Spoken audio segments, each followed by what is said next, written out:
மணி tax நேயர்களுக்கு வணக்கம். சின்ன பசங்களை பெண்களை அட்ராக்ட் பண்ண மாதிரி எந்த ஒரு படைப்பாளி தன்னுடைய படத்தை எடுக்கிறாரோ அவர் வந்து லாங் ஸ்டாண்டிங்கில் நிற்பார். இது காரணம் நிறையா பேரை சொல்லிகிட்டே போகலாம். கே பாக்யராஜ் அவர்கள், அதுக்கடுத்து இப்போ பார்த்தீங்கன்னா விஜய் வந்து சின்ன பிள்ளைங்களுக்கும் பெண்களுக்கும் பிடிக்கிற மாதிரி நிறையா படங்கள் நடிச்சிருப்பார். இப்போ சிவகார்த்திகேயன் அதை ஃபாலோ பண்ணுறாரு. அந்த வகையில் பார்த்தீங்கன்னா நடிகர் தீரஜ் 2வது படம் டபுள் டக்கர், இந்த படத்தில் ஒரு ஹீரோவாக நடிச்சிருக்காரு. மீரா மகத் வந்து இந்த படத்தை வந்து டைரக்ட் பண்ணியிருக்காங்க. இந்த படத்தினுடைய கதை, சூரஜ் வந்து பார்த்தீங்கன்னா டைட்டில் ஓடிக்கிட்டே இருக்கும். டைட்டில் ஓடிட்டு இருக்குல்ல, சூரஜ் வந்து சின்ன வயசாக இருப்பார். அப்போ வந்து ஒன்லி வாய்ஸ் மட்டும் ஓவர்லாப் ஆகிட்டு இருக்கும் டைட்டிலில். அவங்க அப்பா அம்மா போயிட்டு இருப்பாங்க. போயிட்டு இருந்தால் ஒரு ஆக்சிடென்ட் ஆகிடும். அவங்க அப்பா அம்மா இறந்துருவாங்க. இவருக்கு வந்து கன்னத்தில் மார்க் வந்துடும். மார்க் வந்தோன்னா அடுத்தது ஓப்பன் பண்ணால் ஃபஸ்ட்டு ஷாட்லேயே பார்த்தீங்கன்னா இவர் வந்து வளர்ந்துருப்பார். வளர்ந்துட்டு கன்னத்தில் கொஞ்சம் மார்க் இருக்கும். அதனால் ரொம்ப இன்ஃபீரியாரிட்டி காம்ப்ளெக்ஸ்லேயே இருப்பார் இவர். எதை பார்த்தாலும் டக்குன்னு பார்த்தீங்கன்னா இந்த இடத்துக்கு வந்து கதை கொஞ்சம் திரும்ப என்னன்னு பார்த்தீங்கன்னா, மேலே இந்திரலோகத்தில் வந்து லெஃப்ட்டு ரைட்னு, அதாவது சித்திரகுப்தன் கேரக்டர் மாதிரி 2 பேர் இருப்பாங்க. அவங்க வந்து தப்பாக என்ன பண்ணுவாங்க, இவரோட உயிரை எடுத்துருவாங்க. அதுக்கு என்ன காரணம்னா, தீரஜ் இன்ஃபீரியாரிட்டி காம்ப்ளெக்ஸில் தன்னுடைய லவ் ஸ்மிருதி, அவங்க தான் ஹீரோயின். அவங்க கூட இருக்கிற லவ் வந்து செட் ஆகாது அப்படிங்கிறதுக்காக சூசைட் பண்ணிக்குவார். அப்படிங்கிற மாதிரி அவங்க உயிரை பறிச்சிடுவாங்க. பறித்த பின்னாடி தான் தெரியும், தப்பாக வந்து நம்ம உயிரை பறிச்சிட்டோம், நம்ம உயிரை பறிக்க வேண்டியது இவர் கிடையாது அப்படின்னு. ஆனால் அந்த உடலை தேடி கீழே வருவாங்க. இங்கே நம்ம பூலோகத்துக்கு வருவாங்க. அப்போ பார்த்தா தீரஜ் உடல் இருக்காதாங்க. இந்த கன்னத்தில் மார்க் பண்ண உடல் இருக்காது. அவர் என்ன பண்ணுவார், அவரு மாதிரியே இருக்கிற அழகான இன்னொரு தீரஜ் உடம்புல போய் இவருடைய ஆவி பூந்துடும். இப்போ அவர் ஆட்டம் காட்ட ஆரம்பிச்சிடுவார். கீழே வந்தாங்க இல்லையா சித்திரகுப்தன் மாதிரி லெஃப்ட்டு ரைட்டு, அவங்க வந்து சென்டர்னு கடவுளுக்கு செக்யூரிட்டியாக இருப்பார். அவரு தான் வந்து பார்த்தீங்கன்னா யமதர்மன் மாதிரி இருப்பார். அவர்கிட்ட அவங்க பதில் சொல்லி ஆகணும். அதனால் வந்து இந்த மார்க் விழுந்த பாடியும் அந்த தீரஜ் இந்த ஆவி வந்து இதுக்குள்ளே பூதணும் அப்படிங்கிற மாதிரியான முயற்சிகள் இருப்பாங்க.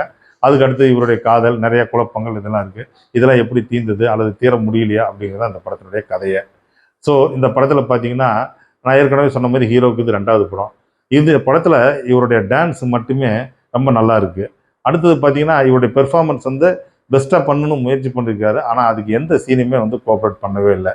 இவங்க கிட்ஸுங்களை வந்து சிறுவர்கள் வந்து கவர் பண்ணலாம் அப்படிங்கிறதுக்காக அந்த லெஃப்ட்டு ரைட்டு 2 கேரக்டர் கொடுத்தாங்களே அனிமேட் கேரக்டரு, அது ஆன் ஷாட்லேயே இவருக்கு வந்து கூட வந்து இவர் வந்து கமெண்ட் பண்ணுற மாதிரி, இவர் ஃபாலோ பண்ணுற மாதிரி வரும். அதில் பார்த்தீங்கன்னா அந்த ரைட்டுங்கிறது டக்குன்னு என்ன ஆகும், தன்னுடைய உருவத்தை மாற்றி சினிமாவில் வர கேரக்டர் மாதிரி ஸ்பூப் பண்ண ஆரம்பிச்சிடும். இப்போ பாட்ஷா ரஜினிகாந்த் மாதிரியோ, அல்லது வந்து பார்த்தீங்கன்னா இப்போ ரிவ்யூ பண்ணிட்டு இருக்கிற ப்ளூ சட்டை மாறன் அவர் மாதிரியோ அவர் கெட்டப் மாற்றிட்டு அது ஸ்பூப் பண்ணுற மாதிரி காட்டியிருப்பாங்க. அதெல்லாம் நிறைய இடத்துல வந்து சிரிப்பே வரல, பயங்கர எரிச்சலாம் இரிட்டேட்டிங்காக இருக்குது. அந்த லெஃப்ட் ரைட் அவங்களுடைய போக்கில் விட்டுருந்தா கூட நல்லா இருந்திருக்கும். இந்த படத்தில் தீரஜ் அடுத்தது நிறைய சீனில் வரக்கூடியது யாருன்னு பார்த்தீங்கன்னா மன்சூர் அலிகான். அவர் வந்து பெருசாக வந்து படத்தினுடைய ப்ரொமோஷன்ஸ்லேயே மற்றதுலேயே காட்டியிருக்க மாட்டாங்க. ஆனால் அவர் தான் அந்த படத்தில் மெயின் பிரதான வில்லன் மாதிரி காட்டியிருப்பாங்க. அவர் வந்து தீரஜ் தேடி பிடிச்சி கொள்றதுக்காக அலைஞ்சிட்டு இருக்கிறது, அவர் கூட இருக்கிற அடியாட்கள் அப்படின்னு காட்டுவாங்க. இதில் வந்து ஒரு சின்ன ட்விஸ்ட் என்னன்னு பார்த்தீங்கன்னா, லெஃப்ட் ரைட்னு சொன்னேன் இல்லையா, அதில் வந்து முனிஷ்காந்தும் காளி வெங்கட்டும் தான் வாய்ஸ் கொடுத்துருப்பாங்க அந்த அனிமேட் கேரக்டருக்கு. டக்குன்னு பார்த்தா அவங்களே வந்து ரியல் லைஃப்பில் ரியல் கேரக்டர் மாதிரி வந்துடுவாங்க. மனித உருவத்தில் வந்துடுவாங்க. வந்த பின்னாடி அவங்க என்ன குழப்பத்தை உருவாக்குறாங்க, இது மாதிரி நிறையா இருக்கும். இந்த படம் வந்து பார்த்தீங்கன்னா ஹீரோவை முதன்மைப்படுத்தணும் அப்படிங்கிறதுக்காகவே எடுக்கப்பட்ட படம் மாதிரி தெரியுது. காரணம் என்னென்னா, ஹீரோவுக்கு வந்து டான்ஸ் வச்சுருக்காங்க. இது 2வது படமாக இருந்தாலும். அது மட்டும் இல்லாமல் அவர் வந்து டேக் அப்போ பார்த்தீங்கன்னா ஷூட்டிங் டேக் அப்போ அங்கே அந்த அனிமேட் கேரக்டர் இருந்திருக்காரு. அதனுடைய லுக்குக்கு மேட்ச் பண்ணி இவர் பேசணும், ரியாக்ட் பண்ணணும். அதெல்லாம் வந்து நல்ல நிறைய படங்கள் நடித்த எக்ஸ்பீரியன்ஸ் ஆர்டிஸ்ட்னால தான் முடியும். அது ஒரு கொஞ்சம் பக்காவாக பண்ணியிருக்காரு. இதில் மெயின் பார்த்தீங்கன்னா டைரக்டர் வந்து திரைக்கதை அமைச்சதில் ஏற்பட்ட குழப்பம் தான். இந்த குழப்பத்தை சரி பண்ணியிருந்து இந்த திரைக்கதைக்கு ஒரு தெளிவு கொடுத்துருந்தாங்கன்னா அந்த படம் நிச்சயமாக வந்து குழந்தைகளை அட்ராக்ட் பண்ணியிருக்கோம். இந்த படத்தில் தீரஜ் ஒரு தழும்பு இருக்குன்னு சொன்னீங்களா ஆக்ஷனில், அது எப்படி இருக்குன்னு பார்த்தீங்கன்னா, தெய்வ மகன் சிவாஜி வந்து 3 கேரக்டர் நடித்த படம். அந்த படத்தில் ஒரு கேரக்டருக்கு வந்து சிவாஜிக்கு வந்து இந்த இடத்துக்கு பார்த்தீங்கன்னா ஒரு பெரிய வடு இருக்கும். அந்த வடு வந்து எந்த அளவுக்கு வந்து ஹீரோ வந்து இன்ஃபீரியாரிட்டிக்குள்ள கொண்டு போனதோ அதே மாதிரி இந்த படத்தில் தீரஜ் இருப்பாங்க. இது வந்து ஒரு நல்ல முயற்சி எடுத்தது. நடிப்புக்கு இதுக்கு ஒரு வந்து ஸ்கோப், இந்த கேரக்டருக்கு கொஞ்சம் டீட்டெயில் கொடுத்துருந்தாங்கன்னா கொஞ்சம் டெவலப் பண்ணியிருந்தா நல்லா இருந்திருக்கும். அது மட்டும் இல்லாமல் இந்த முழு கதையும் பார்த்தீங்கன்னா 1995 லக்கி மேன் ஒரு படம். இந்த படத்தில் வந்து கார்த்திக் ஹீரோவை நடிச்சிருப்பாரு. கவுண்டமணியை செந்தில், யமதர்மன் சித்திரகுப்தனாக நடிச்சிருப்பாங்க. உங்களுக்கு யார் யமன்னு தெரியும், கவுண்டமணி யமனா நடிச்சிருப்பாரு, செந்தில் சித்திரகுப்தனாக நடிச்சிருப்பாங்க. அவங்க இதே மாதிரி வந்து கணக்கு தப்பாக ஒரு ஆளை வந்து காலி பண்ணிடுவாங்க. ஸோ அந்த ஆளை தேடி பிடிச்சி இங்கே பூலோகத்துக்கு வந்து என்ன மாதிரியான டிஃபிகல்ட்டிஸை ஃபேஸ் பண்ணுறாங்கிறது தான். இந்த கதையெல்லாம் வந்து படம் பார்க்கும்போது நமக்கு ஞாபகத்துக்கு வருது. பட் இருந்தாலும் இதை வந்து இந்த அனிமேட் கேரக்டர் வச்சிருக்கிறதுனால அது கொஞ்சம் நல்லா பெஸ்ட்டாக இருக்குன்னு நினச்சி போனோம்.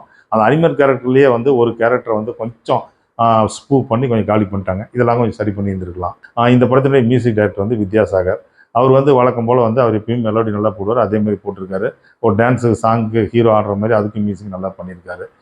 மொத்தத்தில் இந்த படம் வந்து பார்த்தீங்கன்னா டபுள் டக்கர் வந்து உங்களுடைய மனசை வந்து டக்கராக இந்த தேட்டருக்கு கூட்டிகிட்டு போவோம் அப்படின்னு நீங்கள் நினச்சிங்கன்னா தேட்டரில் இந்த சூழ்நிலையில் எந்த தேட்டர்லையுமே அந்த படம் ஓடலை, அல்லது ஒரு சில ரொம்ப ரேர் தேட்டரில் தான் ஓடிட்டு இருக்குன்னு சொல்லணும். ஸோ இந்த ரிவ்யூ உங்களுக்கு எதுக்காக கொடுத்தேன்னா, ஒரு புது நடிகர் அவருடைய 2வது படம் அதில் வந்து ஒரு புது முயற்சி எடுத்திருக்காரு. நீங்களாம் போய் பார்த்தீங்கன்னா அவருக்கு என்கரேஜாக இருக்கும் அப்படிங்கிறதுக்காக தான் கொடுத்துருக்கோம். மணி டாக்ஸ் நேயர்களே, இந்த ரிவ்யூ உங்களுக்கு பிடிச்சிருந்தா நீங்கள் லைக் பண்ணுங்கள், ஷேர் பண்ணுங்கள், சப்ஸ்கிரைப் பண்ணுங்கள்.